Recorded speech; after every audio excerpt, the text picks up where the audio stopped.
Hey, Chem 110B, Dr. Bevilacqua here. I'm going to go ahead and walk through the review that we were going to do tonight. And I'm going to do this on my iPad. And so I'll walk you through the questions and the answers and some of the ways to approach them. So the first question that we have asks us, in which of these pairs are the two measurements equal? And so what we need to do here is to get the two guys in the same units. So either we can, in the first example, have them both in joules or both in kilojoules. And there's a couple ways that I would approach this. It would take me a long time to sit here and convert all of these, and so I kind of look through and see first which seem to be close to one another. These two seem to not be close at all. If I put this into joules, it'll get bigger still. And I'll just jump right here to C and walk through the unit conversion on that guy. And on C, I'm going to choose to put them both into nanomoles. And so if I have 8.2 micromoles, and I want to eventually get this into nanomoles, then I need to convert from micromoles to nanomoles. And you can either do it directly, or you can first go from micromoles to moles. And there are 10 to the 6th micromoles in a mole. And then you can go from moles into nanomoles. And there are 10 to the 9th nanomoles per mole. And when I go ahead and do the math on this, I'm going to end up with 8.2 times 10 to the third nanomoles, or 8,200 nanomoles. And that is the same answer as what's there, and so I know that C is correct. Okay, so now let me go ahead and move on to the next question. And also let me say, just at this point early on in this recording, that of course, if anything goes by too fast, just stop it and practice it yourself. Rewind it, rewatch it. That's a great way to learn from these videos. Okay, so this question asks us to rank from low to high, and it's just a descriptive problem. Different kinds of charges, opposite or like, and that are close or far apart. So the way that I would like to approach this particular problem is I'd actually like to go ahead and draw a graph, and this is basically a question on Coulomb's law, where the potential energy we know is given by a constant and the product of the charges, Q1, Q2, over their distance of separation. And so if the charges are opposite, plus and minus, and they're close together, so we plot here energy versus R, potential energy, and this value is 0. And so if they're opposite, well, then the product is going to be negative because it's the product of the charges. And it's an inverse relationship, right? So when they're close, it's a big value. And so number 1 is going to be way down here. And then opposite charges, it's still going to be negative, but they're far apart. So number 2 is going to be kind of here somewhere. And then like charges, now when it says like charges, this could be minus and minus, or it could be plus and plus, whereas when it's opposite, it's always plus and minus.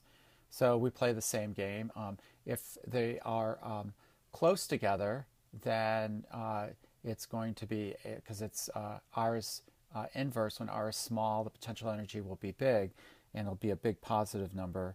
So 3 will be up here, and when they're far apart, 4 will be there. And so we see that it goes 1 is the smallest, right there, followed by 2, followed by 4, followed by 3. Okay? 1, 2, 4, 3. 1, 2, 4, 3. 1, 2, 4, 3. And we go ahead and we look at the answer, and we see that the same thing is going on, that it goes 1, 2, 4, 3. And here's a pretty drawing of what I said on the previous slide. Of course, they're paired up, and this is separation by kind of big R. So this would be the example of far apart here, sorry, opposite charges here, far apart like charges here, and then like charges close together here and opposite charges close together down there. So again, we can see that it goes 1, 2, 4, 3. So, so this question asks us to find the energy of a photon. It tells us that black lights emit at a certain wavelength, how much energy. And so when I approach a problem like this, what I do is I kind of look at what's given, and I'm given the wavelength is equal to 364 nanometers. And then I ask what I want, and what I want to determine here is E. So I need a relationship between E and lambda.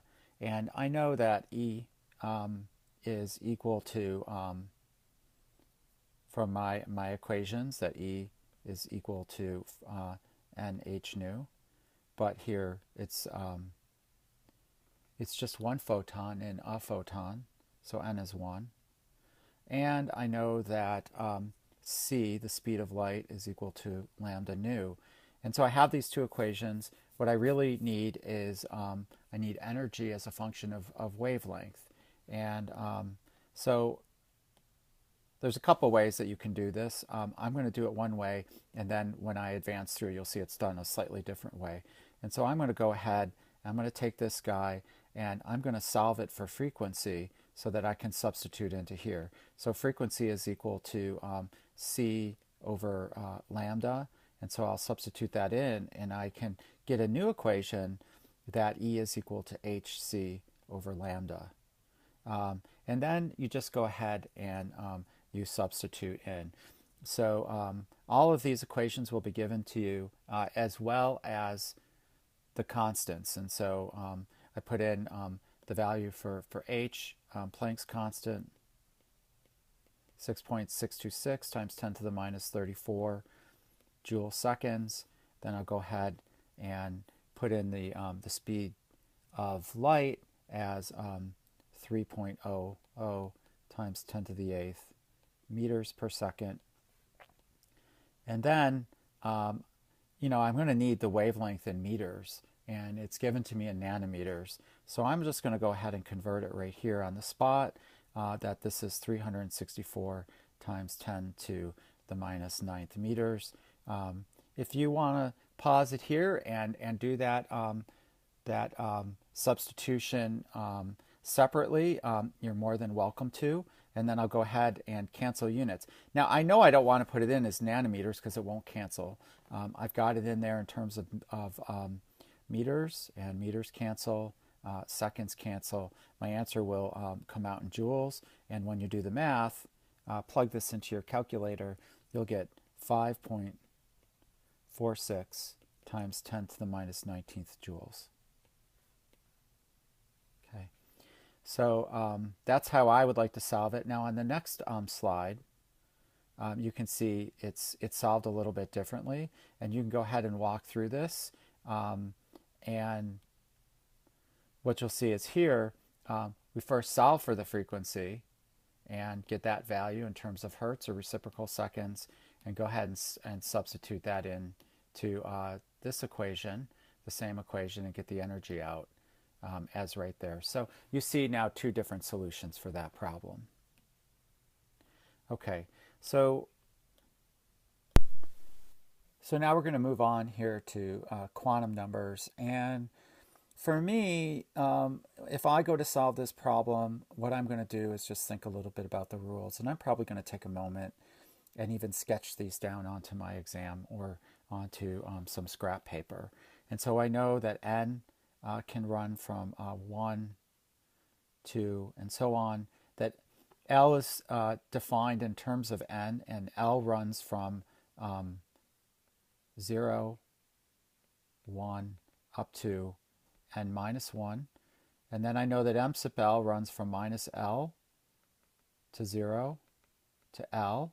And of course, m sub s is equal to either plus 1/2 or minus 1/2. Okay, so just as a quick review, these three quantum numbers are integers defined as listed here, and m sub s is plus 1/2 or minus 1/2. So let's just go through and ask which ones are allowed and why. So when we look at the first example, well, we can see right here that L is bigger than n, when in fact it has to always be smaller than n. And so this first guy is not allowed. We can then go on to the second one, and we see here's a problem with m sub s. It has to be plus 1/2 or minus 1/2. So that one's not allowed because m sub s is a bad number here. L is bad. In fact, when I see that right away, I just kind of glanced down and I saw here this guy has a bad m sub s too, and so E is not good. Let's go ahead and take a look at C. Here's N, and L is equal to N, but it must be less than that, so that's a bad L. That guy's out. We have all sorts of problems here, don't we? Okay, here N, we know N has to start at 1. Okay, so there's a bad N. We'll go on to F. This is a good N. This is a good L. This is a good m sub L because it's equal to L, and that's a good m sub S. So this one looks good. This one is an allowed one. And then when we go down to G, let's see, N looks good, L looks good, but m sub L looks bad. It's bigger than L. That's not allowed. So the only one that's allowed here is F. And if you want to see it a little bit differently, you can go ahead and walk through these explanations that are provided here, and you should get the same things that I just said. In fact, this might be a good way to stop and pause and review these.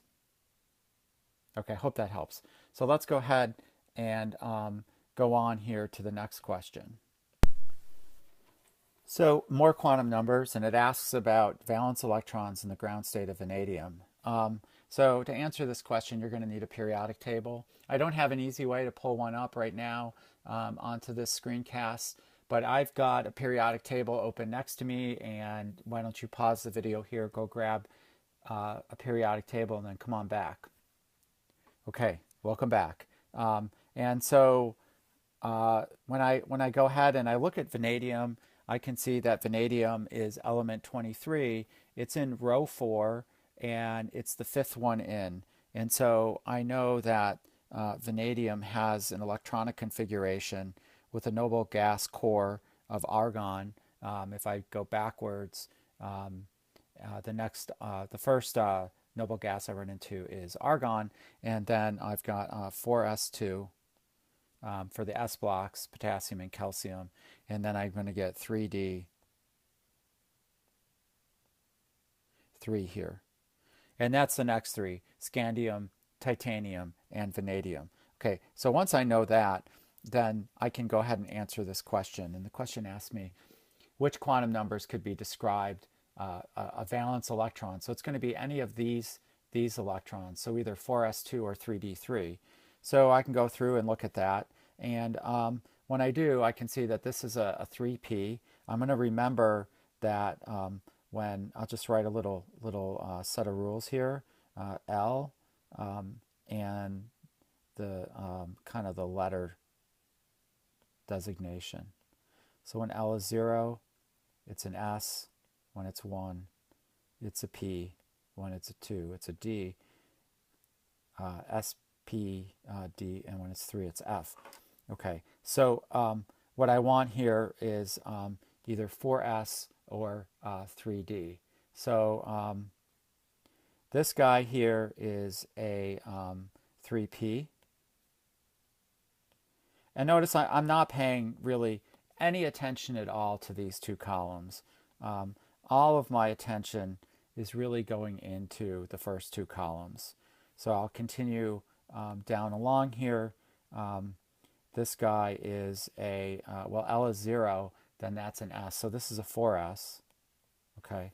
And that's one of the ones right there. So, so B is a good answer. And it looks, then if I go to the next one, this is a 4S. But Amsabel is bad here, okay? So this guy is actually a not allowed, okay? So it turns out we don't want to completely ignore the Amsabel and Amsabes columns. This is not allowed. We don't want to pick that one. Here what we have is a 3 and a 2. A 2 is a D. So, and then Amsabel and S are okay. So this looks to me like this guy is a 3D. This is a D. And 3D is one of the choices over here. So that's also a good one. And then the last one is a 4, and L is 2 is a D. This is a 4D. But 4D is not one of the choices here. So this is also a bad one. And so the only two that are correct are rows B and D. Okay, and this walks you through the same basic logic there, where B and D are the correct choices.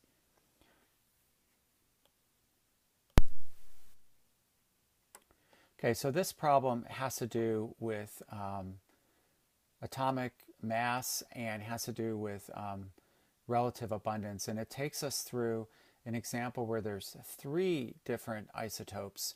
The ones we've seen in class have 2. All right, so the ones that we did in class where there was 2, we were able to set up 2 equations and 2 unknowns. If there's 3, it really can't be done. We would need 3 equations, but fortunately, one of the answers is given to us.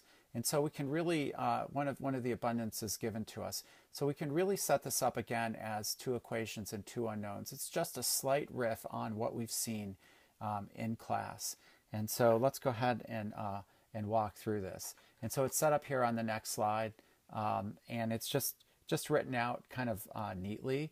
Here are the 3 different isotopes of neon. Here are their 3 masses, and here is the one given.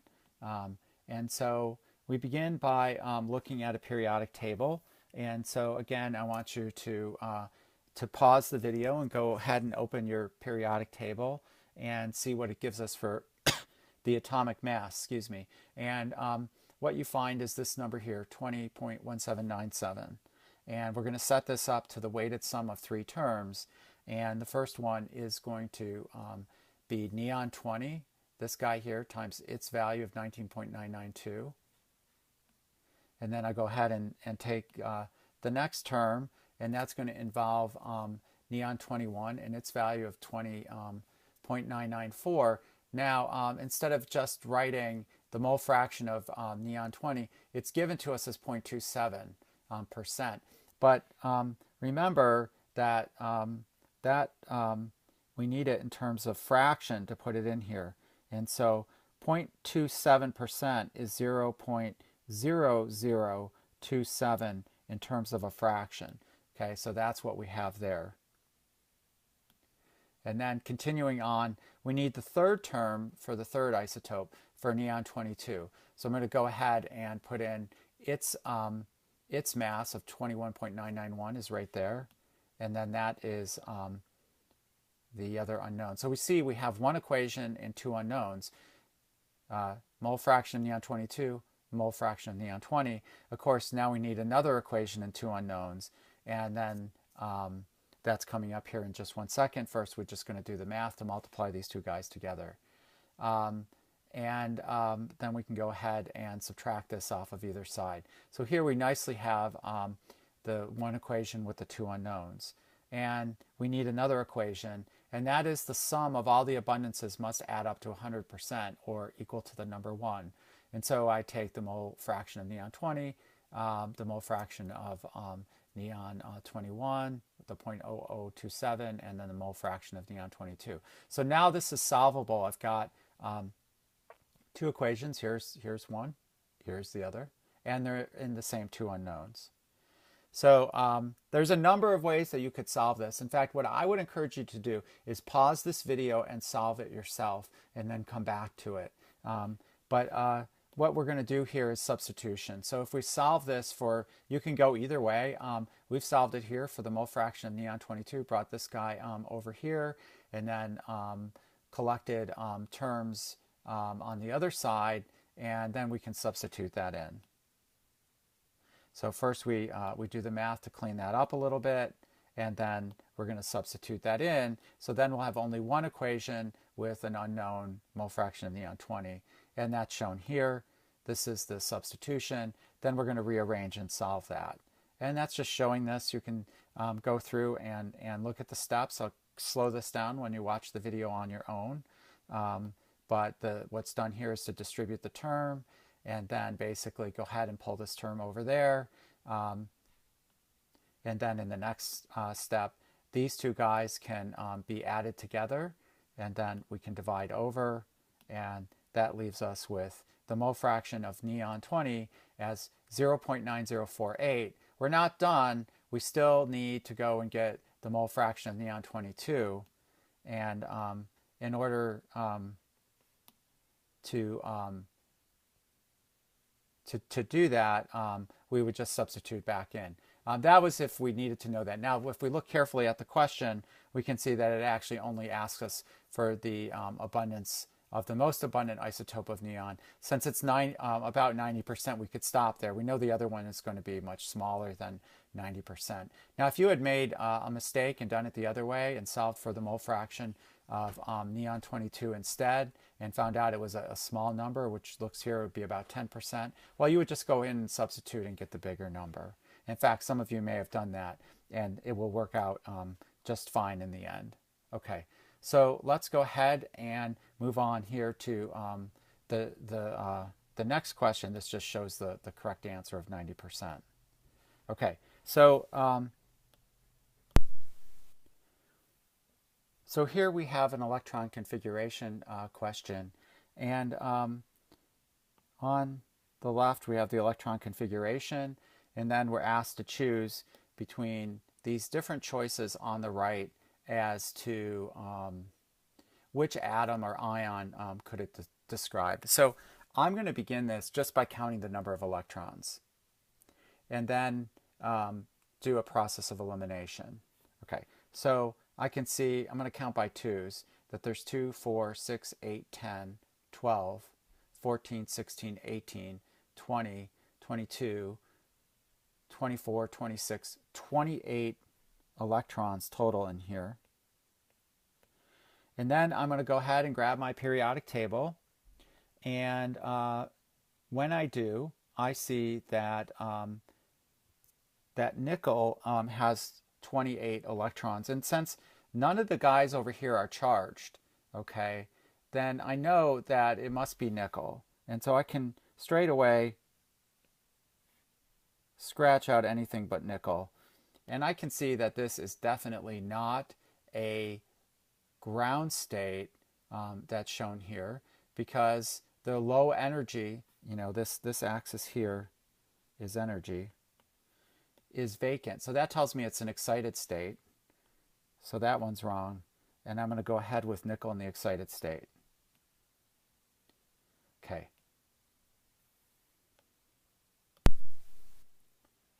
So this slide is just a little review of some definitions and ways of calculating things. And so it starts out by asking blank are the smallest unit of matter that corresponds to the elements on the periodic table. And this would definitely be atoms.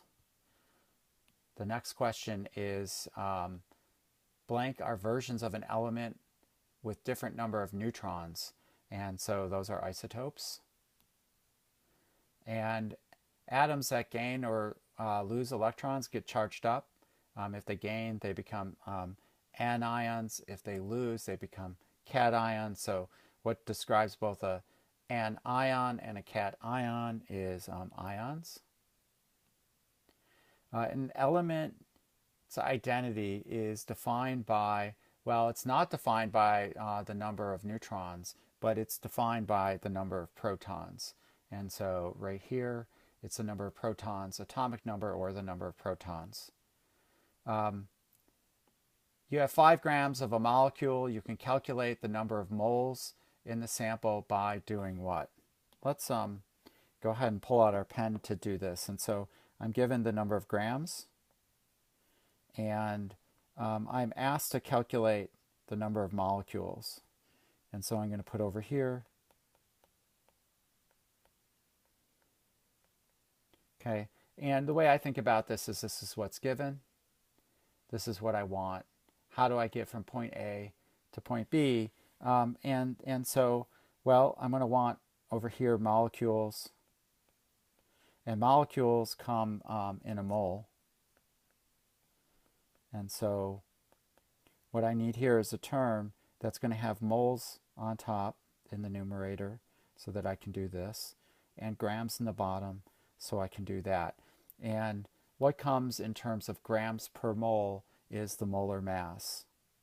And so this is the molar mass. And the number of molecules per mole over here is Avogadro's number, or N sub A. So I can see I'm going to have to divide by the molar mass, and I'm going to have to multiply by Avogadro's number. Let's go ahead and click, and there's the answer. And the atomic weight given on a periodic table is what? Well, we just did that problem back a few slides ago here that involved the 3 different isotopes of neon. And so it's basically the weighted average. And so it's an average mass of all the isotopes of that element weighted by the relative abundances of each isotope. All right, so now let's do a little energy review on this slide. So the first question asks us what blank is the total of kinetic energy and potential energy. And so, you know, I like to simplify things and often write them in terms of symbols or drawings or something. And so it's basically asking me this question, and I know that the sum of kinetic and potential energy is the internal energy. And there we see that.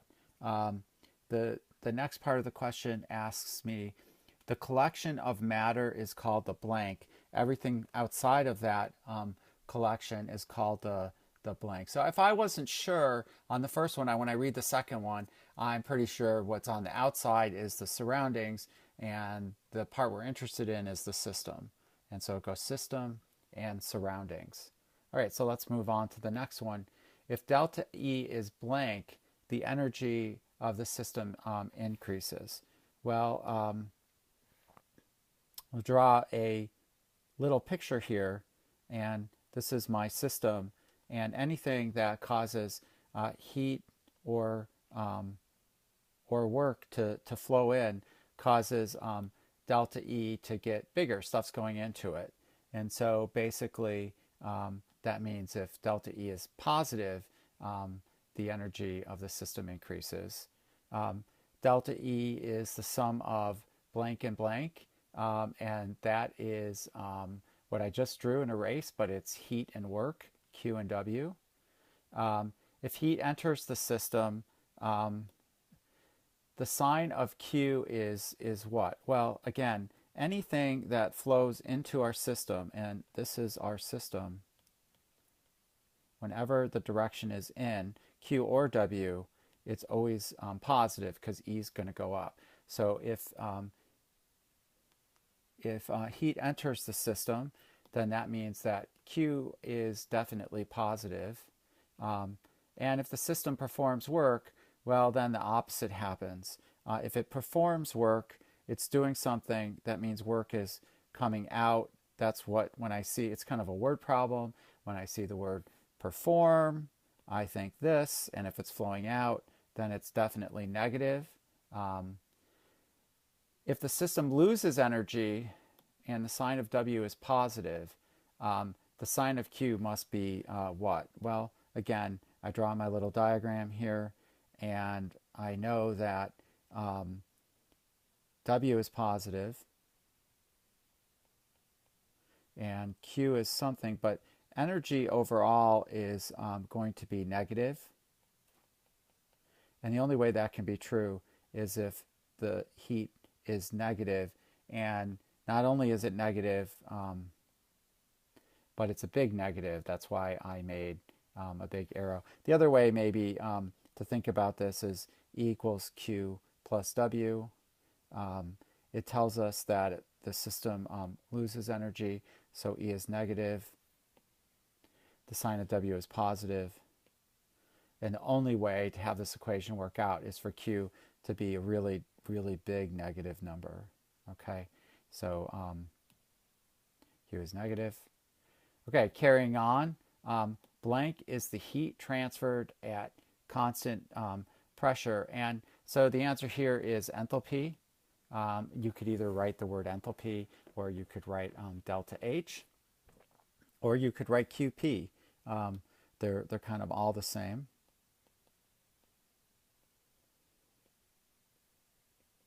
Okay, so if the system loses enthalpy and performs no work, the sign of Q is what? Well, if enthalpy goes down, then that tells us that heat is flowing out of the system.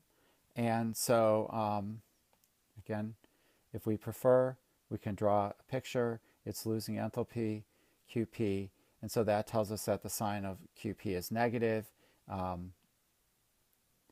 And the sign of delta E is what number? Well, excuse me, delta E, again, is equal to Q plus W. Q is negative, and W is 0. It tells us that right here, performs no work. So negative plus 0 must be negative. And there it is, delta E is negative. And the sign of delta H is what value? Well, delta H is QP, and so this answer is going to be the same as that answer. And it's negative as well. And the process is what? What kind of thermic? So it's looking here for exothermic or endothermic. Again, if heat flows out, think of the examples that we did, like the hydrogen balloon, which was explosive, or you could think of the rocket fuel. Tons of heat comes out. We know when that happens that the reaction is exothermic. And the temperature of the surroundings, while that heat's flowing out into the room, the temperature of the surroundings increases in this case. Okay, so let's keep moving along. And here we have some nice example of some definitions. And so the first question is, which transitions here are emissions? And emissions, it's just need to know the definition. Emission is when we go from high energy to low energy. In fact, it wouldn't hurt to go in here and basically say, well, these are the emissions. Okay, but let's remember what's going on here.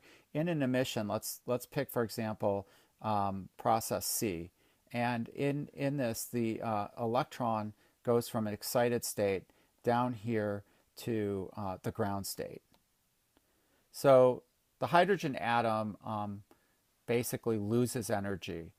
But energy must be conserved. And so if its energy went down, energy has to go up somewhere else. And that emission is that energy.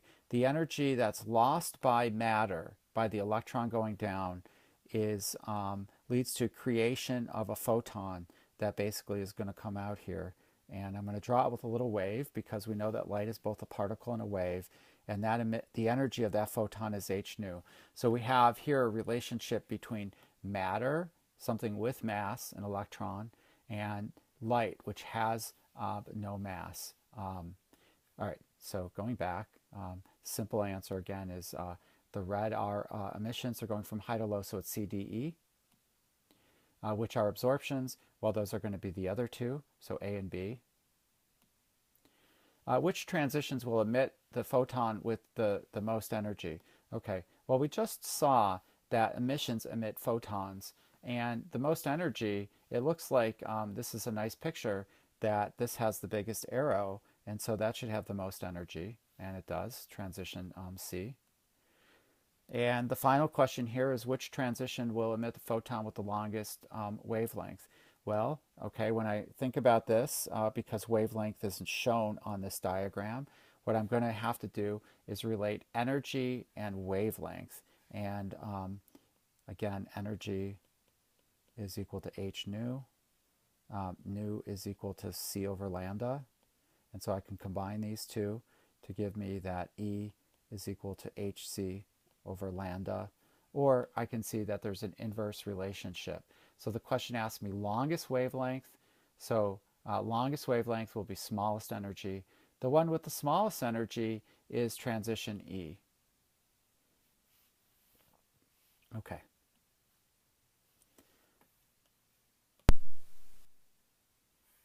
Okay, so in this example, we're going to return to quantum numbers, and it's asking us to rank these in order of increasing energy. So what I need to do is remember how energy goes with the different orbitals. And there's this mnemonic that we gave you, and I'll go ahead and just write this out here quick. We go 1s, 2s, 2p, next row, 3s, 3p, 3d, because we know 3 goes spd, and we can continue this. Okay, that's enough for now, and we come in diagonally like this.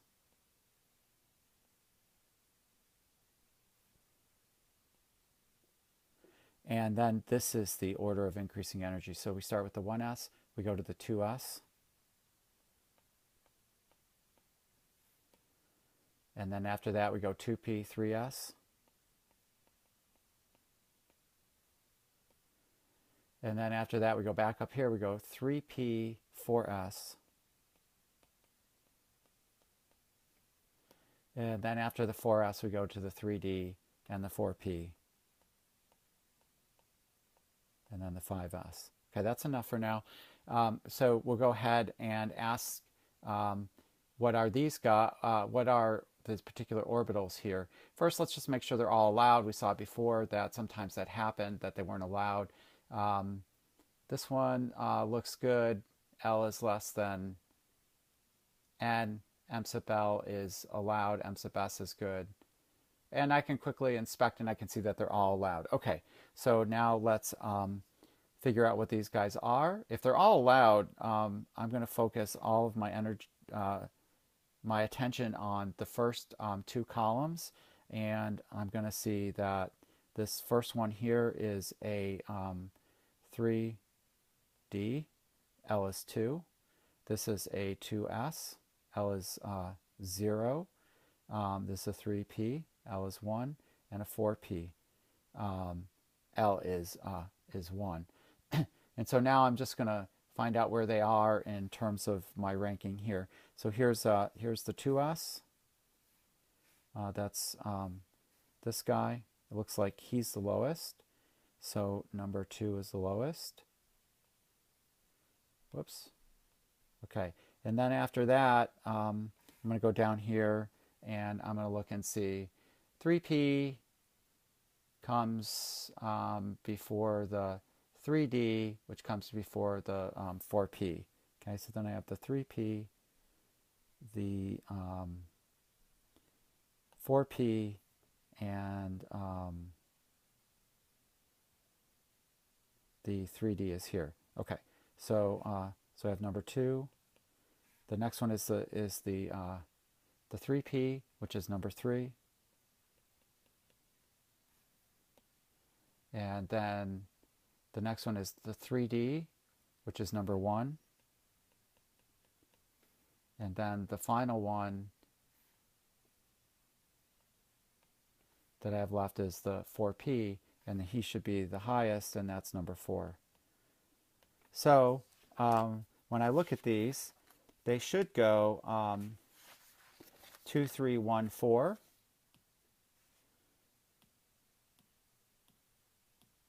And they do, 2, 3, 1, 4.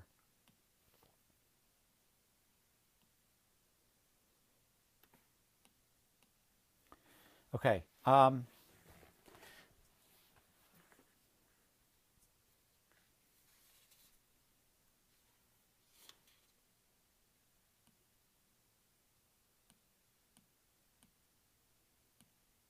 Sorry about that. Okay. So moving on here, I have another question on electron configuration. Which neutral atom could have the following electron configuration in its excited state? So, well, the first thing I'm going to do here is add up the number of electrons. And so I've got 2 plus 2 is 4, 8, another 2 is 10, another 2 is 16, 17, and 5 is 22 electrons. And because they're all neutral, I know it's not a cation or an anion. I can go right to the periodic table and ask which element has 22 protons, and it's titanium right down here. Okay, so that looks good. So another electron configuration problem, and this one asks us which of these represents the lowest energy electron configuration for an atom with the indicated number of electrons. So let's go ahead and walk through this. So first, let's begin with A. Is this the lowest energy? Well, we know right away it's not, okay, because it's violated Hund's rule. It has not maximized the number of unpaired electrons. It's paired up electrons. It could have instead, for example, not have had that electron here, but it had it here spin up. That would have been lowest energy, but that's not what we see. What we see is this. And so we know that this does not represent the lowest energy. So A is not correct. Let's go ahead and go to B. So B has some problems too. And so we have a half-filled 3s. And so this has violated the Aufbau principle. It's not filled the lowest energy first. If we wanted to put this into the lowest energy, we would take one of these electrons and put it here and spin match it. So B is wrong. Let's go ahead and inspect C, and it looks good up to here. This looks good, but we have to maximize the number of unpaired spins, and they need to have the same spin. So if we wanted to put this in a ground state, what we would have done is had this particular one match that spin, but that's not what we see. So we know that C is wrong as well. Let's go ahead and take a look at D. Looks good up to here. Then we've spin matched the, let me go ahead and illustrate how I would fill this. I'd put one in here, here, here. It doesn't matter whether they're spin up or down. And now I need to come ahead and put in the fourth electron. And when I do it, I can put it in any of these three. It doesn't have to be the one on the left. A lot of times we do that, but there's nothing special about the left orbital. I can put it there, and I'd put it there. So this actually is a ground state. This guy looks good. And then we can go on and look at E. Looks good, looks good. Oh, there's a problem right there, okay? We have violated the Pauli principle, and so E is wrong. So let's go ahead and look at these, and basically this is going to walk you through and say some of the same things that I just did, and you can look at them this way as well. And we see that D is the correct answer in the ground state, and that E violates Pauli. You know, while this is up here, let me just make one final point, and that is if we asked which of these are allowed, okay, actually A, B, C, and D are all allowed.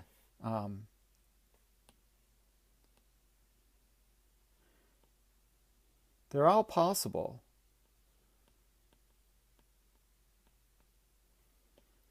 Right? Violating Hund's rule is allowed. It just puts you into an excited state. Violating the Aufbau principle is allowed. It just puts you into an excited state. Pauli is much stricter. Pauli can never be violated, and so when you see this one is impossible. So again, these four are allowed, and this one is not allowed. So here we have a mass spec question, and we're given a mass spectrum. And just to remind you again, what are these things? We have mass on the x-axis, and then we have different peaks. Here we can see 3 peaks. There's one with a mass of 78, and it's really abundant. There's one with a mass of 79. It's got about 5.7%. And then there's one at 80. It's a teeny little peak, but it's still there. It's 0.1%. Okay, and we read the percentage over here, and it's not quite drawn to scale. They made it a little bigger so that you could see it. And the question actually asks us about the small peak at 80 AMU. Okay, and it wants us to know which molecules could give rise to this little itsy bitsy peak here that you can see right there at 80. All right, so here's how I want to think about it. I'm going to start out by actually thinking about the big guy that's here. Okay, so I'm going to take carbon, and I know that that's C6, so there's 6, and that the mass of carbon, if you look it up on the periodic table, is really close to 12. It's 12.01. So, and the most common isotope, carbon-12, is exactly 12. So I've got 6 atoms times 12 AMU per atom, and that's equal to 72. And then I've also got 6 hydrogens. And the most common isotope of hydrogen has a mass of 1, and we know that because if we look at the periodic table, we can see the mass of hydrogen is 1.008. And so same units here, 6 hydrogen atoms from here times the mass of 1 gives me 6. Final units here are AMU. And when I add them together, I get 78 AMU. And that 78 right here corresponds with the big peak at 78. So how do we get up to 80? Okay, well, what has to happen is we have to have some carbons or hydrogens that have one more neutron in them, the isotopes. And so when I look down here at the choices, there's nothing here with hydrogen. So I'm going to need 2 carbons that get me from 78 up to 80 AMU. And the way I can do that is to replace 2 of these carbon 12s with 2 carbon 13s. Okay, and that's choice C right down there. Okay, so you know you can look through the other ones, the other choices. 6 carbon 12s is what I did right here. 1 C13 would give us the peak here at 79, and 4 would give us too big of a mass, and 6 would give us much too big of a mass. And we can ask a quick question about why this peak is so small. Well, you know, carbon 13 is rare to start with. It's about 1% abundant, and to get 2 in one molecule is pretty improbable. And so there's just a tiny little peak there. And this basically does the math for you where there are 2 C13s. And that gets you not equal to 24, but rather 26, and it adds up to 80. So just another way of looking at it. This is a little follow-up question that's kind of interesting. And let me read this question, the follow-up to, which is down here. Keeping in mind that the percent abundance of C13 is only about 1%, why is the peak at 79 AMU so large? Another way to ask this question is, why isn't the peak here just 1%? Well, we can think about this a little bit, and we can actually go ahead and kind of draw a structure involving 6 carbons. And you know, it doesn't matter if you know how to draw benzene or not. I'm going to go ahead and draw it. It goes like this. But you would get the right answer if you drew instead, something like this.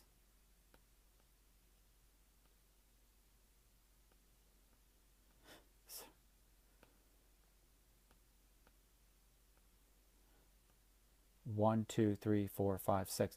You'd still get the right answer, but I'm going to stick over here with the structure of benzene. And there's a carbon at each of these vertices. There's also a hydrogen that comes off here.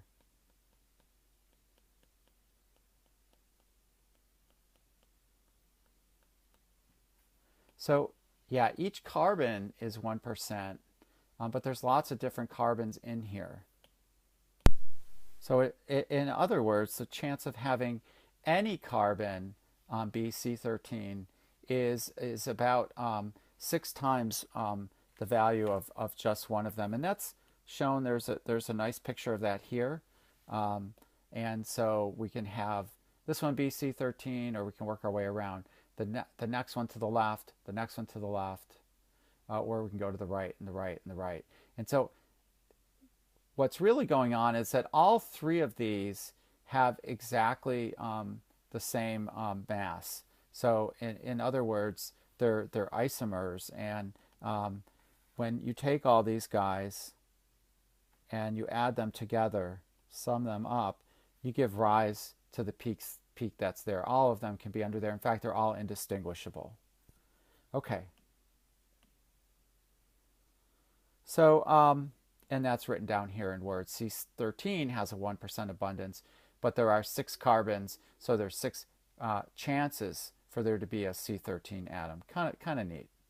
All right. So we're going to wrap up here with one last question that is on electron configuration, and this asks, which of the following could represent an excited state configuration for a fluorine cation? So I'm going to do this. I'm going to go ahead and pull up my periodic table one last time, and I know that fluorine is element 9, but I have, and that this guy has 9 electrons, but I'm told that I have a cation, and so it's F+, and so I must have lost minus 1 electron, and so that I now have 8 electrons. And so my answer here should be one that has 8 electrons in it. And I'm going to go ahead and look at how many of these have 8 electrons. So A has 2, 4, 5, 6, 7, 8.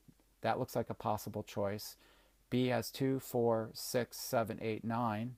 We know that B must be wrong. C has 2, 4, 6, 7, 8, 9. 2, 4, 6, 8, 9 electrons. So C is wrong. D has 2, 4, 6, 7, 8. D is possible. Looks like E has too many. 2, 4, well, it violates Pauli here.